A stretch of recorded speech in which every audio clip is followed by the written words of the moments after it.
जैसा कि कल हम लोग जो है प्रोजेक्टाइल में इक्वेशन ऑफ ट्रेजेक्टरी को डिराइव कर लिए थे, आज हम लोग प्रोजेक्टाइल में टाइम ऑफ फ्लाइट क्या होता है, हॉरिजॉन्टल रेंज क्या होता है और मैक्सिमम हाइट क्या होता है, इन सभी चीज़ों को जानेंगे। यहाँ पर सबसे पहले है time of flight. Time of flight, time of flight क्या होता है? अगर यहाँ पर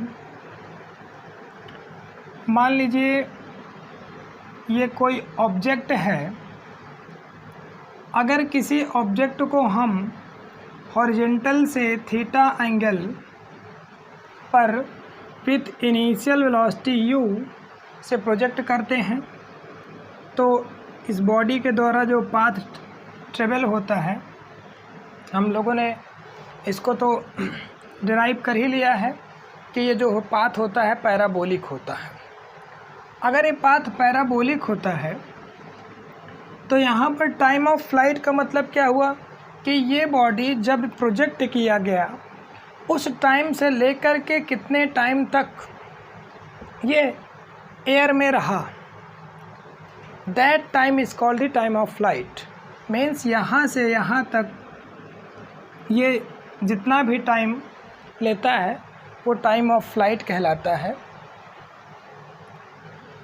और ये टाइम ऑफ फ्लाइट जो है, यहाँ पर ये बॉडी यहाँ पर कहीं मैक्सिमम हाइट रीच करेगा, तो इस मैक्सिमम हाइट हम मान लेते हैं पॉइंट O है और ये पॉइंट A है और ये पॉइंट B है। तो बॉडी को यहाँ से यहाँ तक जाने में जो टाइम लगता है वो टाइम हमारा टाइम ऑफ एसेंट कहलाता है। ये टाइम ऑफ एसेंट है, मीन्स O से A तक बॉडी को पहुँचने में जो लगने वाला टाइम है वो टाइम ऑफ एसेंट है, और बॉडी को A से B तक पहुँचने में जो टाइम लगता है वो टाइम ऑफ डिसेंट होता है। तो यहाँ से यहाँ तक बॉडी को पहुँचने में जो टाइम होगा वो हमारा टाइम ऑफ एसेंट होगा, और यहाँ पर जो लगने वाला टाइम है A से B वो टाइम ऑफ डिसेंट होगा। टाइम ऑफ एसेंट और टाइम ऑफ डिसेंट यहाँ पर। और ये पाथ जो पैराबोलिक है तो फ्रॉम सिमेट्री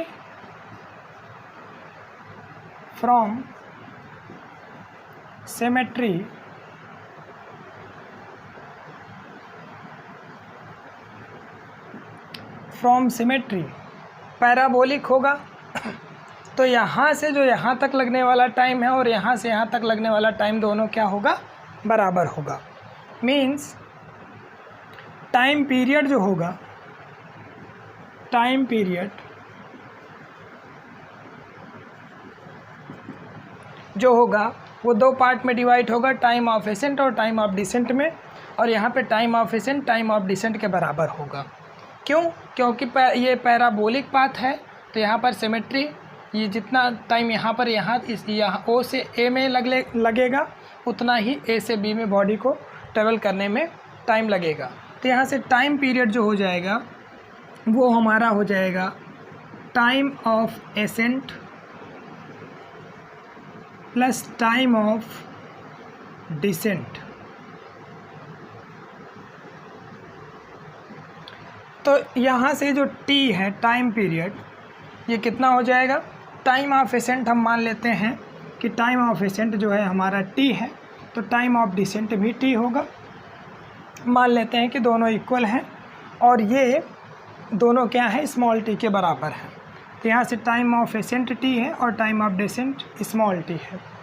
तो ये टाइम पीरियड हो जाएगा, वो हो जाएगा हमारा 2t। टाइम पीरियड हमारा क्या हो जाएगा यहाँ से 2t। और यहाँ से यहाँ तक जो बॉडी को लगता है टाइम स्मॉल t, ये टाइम हम लोग किससे निकाल सकते हैं? यहाँ से यहाँ तक जब बॉडी जाती है तो ये मैक्सिमम हाइट, यहाँ पर जब मैक्सिमम हाइट बॉडी अचीव करेगा तो यहाँ पर जो वी वाई होगा वो आपका हो जाएगा 0, और यहाँ से यू एक्स जो होगा वो तो हमेशा कांस्टेंट रहेगा। यू एक्स जो है यू कॉस थीटा रहेगा, और इनिशियल जो हमारा यू वाई था वो यू साइन थीटा रहेगा। तो यहाँ से यहाँ तक ये इनिशियल हमारा टाइम जो है you why you sine theta, और यहाँ से यहाँ तक में जो लगने वाला टाइम है, बॉडी जब ऊपर जा रही है तो यहाँ पर जो एक्सेलरेशन होगा, acceleration is equals to minus g, क्योंकि बॉडी ऊपर की ओर जा रही है। लगने वाला टाइम टी है। यू वाई जो इनिशियल है वो यू साइन थीटा है, और यहीं पर जो वी वाई है फाइनल वो 0 है। तो from first Newton equation of motion, यहाँ से जो वी वाई हो जाएगा वो हो जाएगा हमारा u y minus g t, क्योंकि न्यूटन फर्स्ट इक्वेशन जो होती है वो होती है हमारी क्या, v is equals to u plus a t. तो यहाँ से वी वाई जो होगा u y minus g t के बराबर होगा।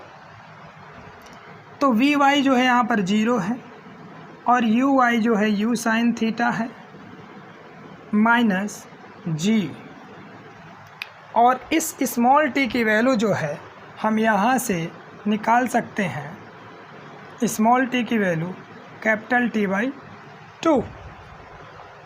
तो यहाँ से इस वैल्यू को हम इक्वेशन नंबर फर्स्ट से सेकंड में सब्स्टिट्यूट कर दें, तो फ्रॉम 1 and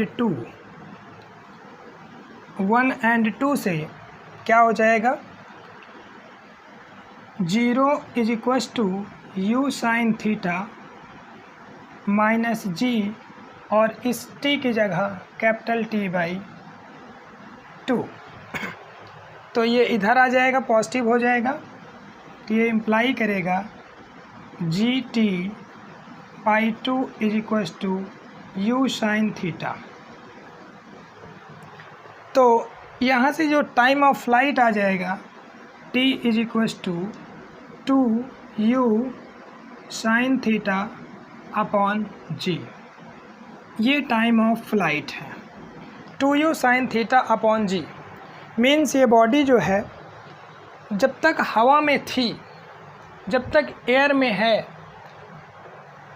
वो टाइम जो है यहाँ पर time of flight 2 u sine theta by g है। ये तो हमारा टाइम ऑफ फ्लाइट है, सिंपल से, इसमें कुछ नहीं करना था। यहाँ से ये टाइम ऑफ एसेंट और टाइम ऑफ डिसेंट, जो टाइम पीरियड है वो 2 पार्ट में डिवाइड हुआ, एक टाइम ऑफ एसेंट और एक टाइम ऑफ डिसेंट। हमने क्या किया, टाइम पीरियड जो है 2 पार्ट में है, दोनों टाइम इक्वल है, तो t is equal to t plus t हो गया, और यहाँ से t is equal to 2t और small t is equal to t by 2। तो यहाँ से जो एक्सेलरेशन है, जब बॉडी ऊपर जा रही है तो लगने वाला एक्सेलरेशन माइनस जी, और ओ से ए तक में जो टाइम लग रहा है वो स्मॉल टी है, और जो इसका इनिशियल कंपोनेंट है वेलोसिटी का, वर्टिकल कंपोनेंट है, वो हमारा यू साइन थीटा है, और जो फाइनल है वेलोसिटी एट मैक्सिमम हाइट ए पर, तो ये 0 है। और यहाँ से न्यूटन की फर्स्ट इक्वेशन ऑफ जो मोशन है v is equal to u plus a t, तो यहाँ से v y is equal to u y minus g t कर दिया हमने। लगने वाला एक्सेलरेशन ए माइनस जी के बराबर है, तो यहाँ से यू साइन थीटा माइनस जी के बराबर इक्वेशन ये फर्स्ट बनाया, 2 बनाया, और यहाँ से हमने वैल्यू सब्स्टिट्यूट करके t is equal to u sine theta by g निकल गया हमारा। अब हम यहाँ पर आगे डिराइव करेंगे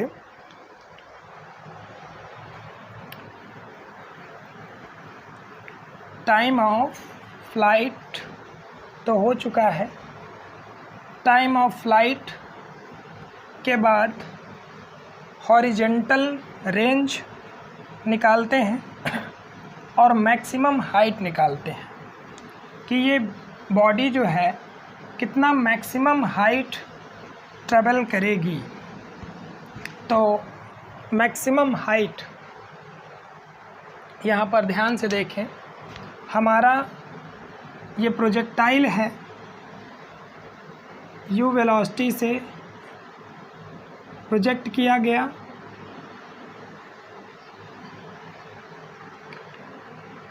जो y जो है हमारा u साइन थीटा होगा और ये ux जो है u कॉस थीटा होगा यहाँ पर। और ये जो मैक्सिमम हाइट है, इसका मतलब ये है कि ये बॉडी जो मैक्सिमम हाइट ट्रेवल कर रही है ये कितनी होगी।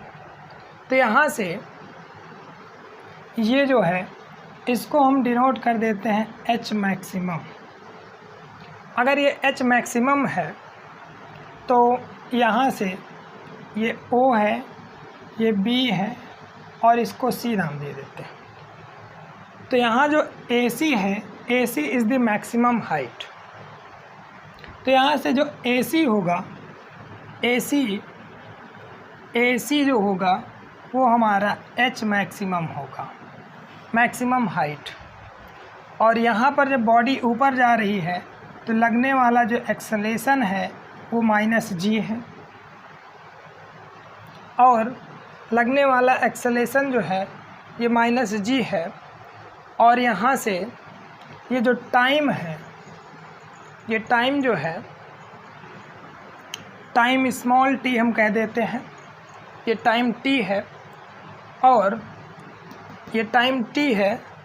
तो यहाँ से जो uy है वो आपका u साइन थीटा है और जो vy है वो 0 है।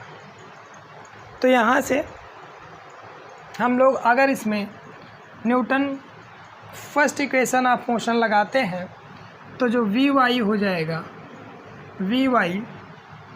vy is equals to u y minus gt, uy minus gt। तो vy तो हमारा 0 है और uy u साइन थीटा है, uy u साइन थीटा है और ये minus gt।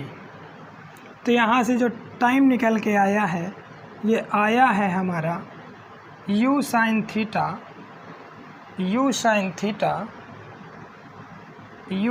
Theta by g। और ये डिस्टेंस चाहिए हमको AC। तो from Newton second equation of motion, from Newton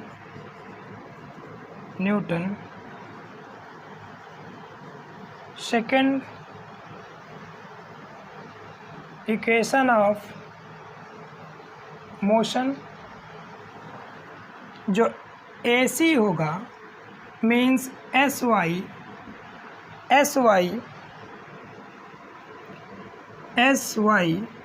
is equals to UY T, body ऊपर जा रही है तो माइनस हाफ GT स्क्वायर। यहाँ से SY जो होगा UY T minus half GT square. तो SY जो है ये हमारा मैक्सिमम हाइट है, H मैक्सिमम है, UY U साइन थीटा के बराबर है। और ये time UY U sine theta T, और ये जो टाइम है ये हमारा यहाँ से U sine theta by G के बराबर है, U sine theta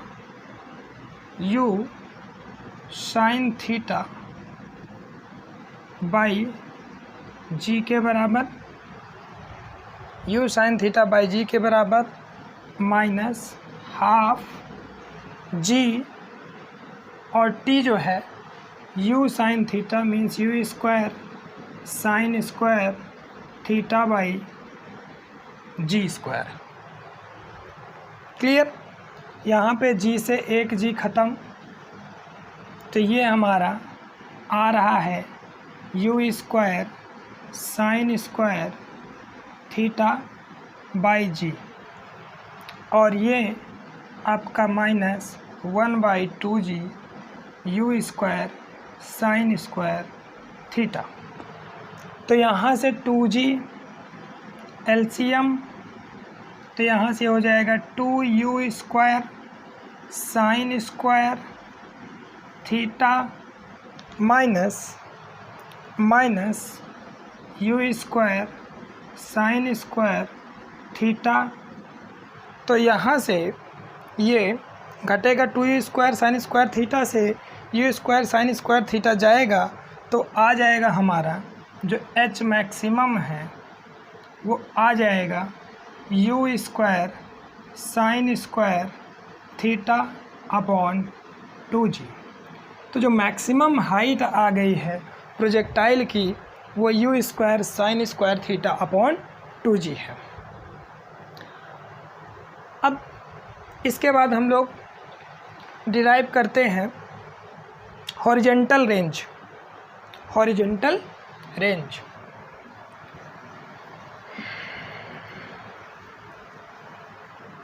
what is horizontal range? तो सबसे पहले हम जान लेते हैं यहाँ पर कि हॉरिजॉन्टल रेंज क्या है। हॉरिजॉन्टल रेंज का मतलब है कि एक्स एक्सिस में ये बॉडी कितना मैक्सिमम डिस्टेंस कवर करेगी और एक्स एक्सिस में जो डिस्टेंस कवर कर रही है ड्यूरिंग टाइम ऑफ फ्लाइट वो कितनी है। टाइम ऑफ फ्लाइट का मतलब ओ से बी में बॉडी को जाने में जो लगने वाला टाइम है यहाँ पर हम लोग निकाल चुके हैं t is equals to 2u sine theta by g. अभी हमने निकाला कि जो टाइम ऑफ फ्लाइट था वो 2u साइन थीटा बाई जी था, और यहाँ से हमको निकालना है कि ये डिस्टेंस कितनी ट्रेवल करेगी x। इसको हम लोग डिनोट करते हैं रेंज r से। रेंज है तो r से डिनोट करते हैं रेंज को। तो यहाँ पर इसका मतलब क्या है, हमें ये डिस्टेंस चाहिए और x एक्सिस के अलोंग लगने वाला जो एक्सेलरेशन है वो 0 है। हमने प्रीवियस लेक्चर में डिस्कस कर ही लिया है कि x एक्सिस में हमेशा एक्सेलरेशन 0 होगा, क्योंकि इसमें लगने वाला जो फोर्स है x एक्सिस के अलोंग वो 0 होता है। और यहाँ पर जो ये रेंज चाहिए हमको, और यहाँ पर ux जो होगा वो हमेशा कांस्टेंट रहेगा। तो यहाँ से हम रेंज की बात करते हैं, तो रेंज का मतलब r, ये डिस्टेंस हमको निकालनी है। तो यहाँ पर ये डिस्टेंस जो है r को हम sx से डिनोट कर दें। sx distance travel in x axis is equal to r, और u जो इनिशियल है ux जो है वो u cos थीटा के बराबर है। ux जो है u cos थीटा के बराबर है, और जो लगने वाला टाइम है वो टाइम पीरियड के बराबर है। लगने वाला टाइम जो है टाइम पीरियड के बराबर है, और यहाँ पर जो एक्सेलरेशन है x एक्सिस के अलोंग वो 0 है। तो फिर से हम लोग from Newton second equation of motion,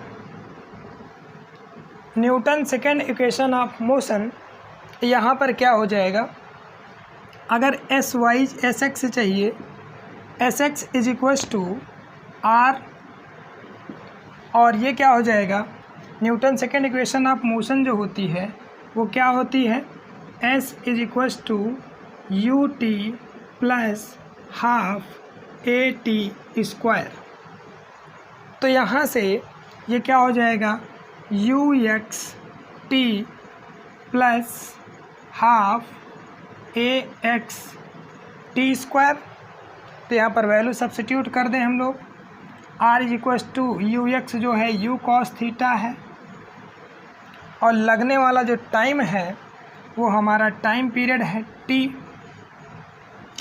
plus half ax तो 0 हो गया, तो ये तो पूरा 0, ये तो हमारा पूरा 0 हो गया, प्लस यहाँ से r जो आया u cos थीटा t आया। तो r is equal to u cos theta t और t इज इक्वल टू हम लोग यहाँ पर निकाले हैं। इसको इक्वेशन नंबर 1 मान लीजिए और इसको 2 मान लीजिए। तो फ्रॉम 1 and 2, 1 और 2 से हम लोग क्या कर सकते हैं, यहाँ पे r is equal to u cos theta और t की वैल्यू है 2u sin theta upon g। इसको थोड़ा सा हम लोग अरेंज करते हैं। ये u से u मल्टीप्लाई हुआ यहाँ पर, तो जो r है r is equal to u square और यहाँ से ये 2 sin थीटा cos थीटा। तो 2 sin थीटा cos थीटा जो होता है वो sin 2 थीटा के बराबर होता है। तो यहाँ से 2 sin थीटा cos थीटा जो होगा वो sin 2 थीटा के बराबर, तो जो रेंज होगा u square sin 2 theta upon g. यहाँ पर ध्यान दें कि जो sin 2 थीटा होता है हमारा वो होता है 2 sin थीटा cos थीटा के इक्वल होता है। क्लियर? तो यहाँ से ये आपका जो रेंज आया है u square sine 2 theta upon g, u square sine 2 theta upon g, ये हमारा रेंज हो गया। तो अब यहाँ पर हम ये भी देखना चाहेंगे कि ये मैक्सिमम रेंज कब होगा।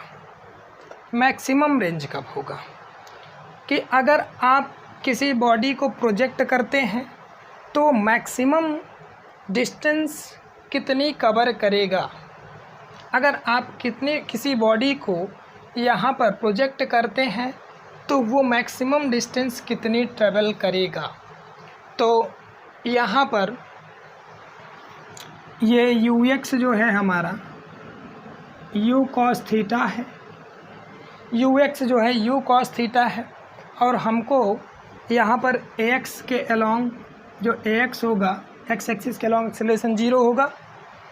तो हमने अभी निकाला कि जो रेंज है वो हमारा u square sine 2 theta upon g आया।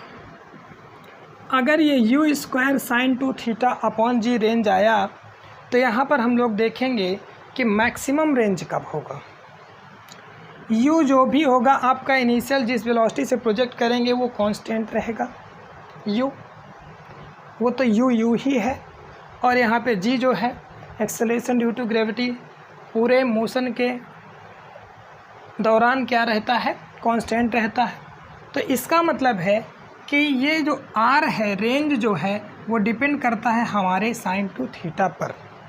तो यहाँ पर जो साइन थीटा की मैक्सिमम वैल्यू होती है, साइन थीटा की जो मैक्सिमम वैल्यू होती है, साइन थीटा मैक्सिमम जो होता है 1 होता है। साइन थीटा की मैक्सिमम वैल्यू 1 होती है, क्योंकि साइन थीटा जो होता है यहाँ पर साइन थीटा की मैक्सिमम वैल्यू 1 हो सकती है और मिनिमम वैल्यू जो हो सकती है वो -1 हो सकती है। साइन थीटा का रेंज ही यही होता है कि -1 से 1 तक लाई करेगा। तो इसका मतलब है कि r जो मैक्सिमम होगा हमारा, r मैक्सिमम तभी होगा जब r maximum when sine 2 theta is equal to 1। अगर साइन 2 थीटा जो है हमारा 1 हो जाए तो r मैक्सिमम होगा। तो इस केस में जो यहाँ पर r मैक्सिमम आएगा वो हमारा कितना आएगा, यू स्क्वायर अपॉन जी आएगा। और थीटा कितना होगा, किस एंगल से प्रोजेक्ट करेंगे ये इतना u square by g, r maximum है तो यहाँ से जब sine 2 theta is equals to 1 है तो साइन जो है 90 की वैल्यू जो होती है वो 1 होती है। तो इसका मतलब लॉ ऑफ कैंसिलेशन से साइन साइन ख़त्म, तो 2 थीटा इज इक्वल्स टू 90। तो यहाँ से जो थीटा की वैल्यू आ जाएगी 90/2 मीन्स 45 डिग्री। तो अगर आप किसी भी बॉडी को 45 डिग्री पर किक करते हैं तो ये बॉडी जो है maximum range, maximum distance, maximum horizontal distance cover करेगी। मीन्स थीटा जो एंगल ऑफ प्रोजेक्शन होगा वो कितना होना चाहिए, 45 डिग्री पर। Okay, thank you.